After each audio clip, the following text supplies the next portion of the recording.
बिस्मिल्लाहिर्रहमानिर्रहीम, अस्सलाम वालेकुम, welcome to mum's kitchen secrets. Viewers, आज मैं आपके लिए माश की दाल के बड़ों की रेसिपी लेकर आई हूँ, जो कि हम बनाकर 15 दिन के लिए इसको स्टोर भी कर सकते हैं। सिंपल आप दही का मिक्सचर बनाएं और इसमें ये बड़े ऐड कर दें, आपके मजेदार से दही बड़े रेडी हो जाएंगे। चलिए जी, रेसिपी को स्टार्ट करते हैं।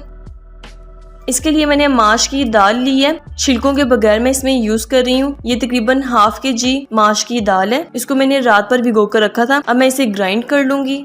थोड़ा सा पानी ऐड करके इसको ग्राइंड कर लें। बिल्कुल स्मूथ पेस्ट चाहिए, बहुत अच्छी तरह से आपने इसे ग्राइंड करना है। अब इसमें काली मिर्च ऐड कर दें हाफ टी स्पून, नमक ऐड कर दें 1 टीस्पून, बेकिंग सोडा ऐड कर दें हाफ टी स्पून और अब इसे बीटर की हेल्प से अच्छी तरह हम बीट करेंगे। तकरीबन 5 से 7 मिनट के लिए इसको बीट करेंगे। अब आप घर पर बहुत ही आसानी से माश की दाल के दही बड़े बना सकते हैं। जो इसका बीटिंग प्रोसेस है वो बहुत इंपॉर्टेंट है। इसी से दही बड़े अच्छे फूलेंगे, सॉफ्ट बनेंगे। अच्छे दही बड़े बनाने की ट्रिक यही है कि इसको अच्छी तरह से बीट किया जाता है। बहुत से लोगों को शिकायत रहती है कि जब दही बड़े बनाते हैं या दही में डिप करते हैं या पानी में डिप करते हैं तो ये अंदर से सख्त रह जाते हैं। आज मैं आपको वो टिप्स भी बताऊंगी जिससे ये बड़े अंदर से भी सॉफ्ट रहेंगे। तकरीबन 10 मिनट मैंने इसे बीट किया। मैं इसे रूम टेम्परेचर पे रख दूंगी आधे घंटे के लिए, ताकि जो हमने बेकिंग सोडा ऐड किया है उसका काम शुरू हो सके। अब मैं इसे फ्राई कर लेती हूँ।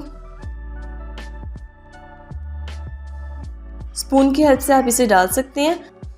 बड़ों का साइज आप कुछ भी बना सकते हैं। मुझे मीडियम साइज पसंद है तो मैं इसे उसी साइज में बना रही हूँ।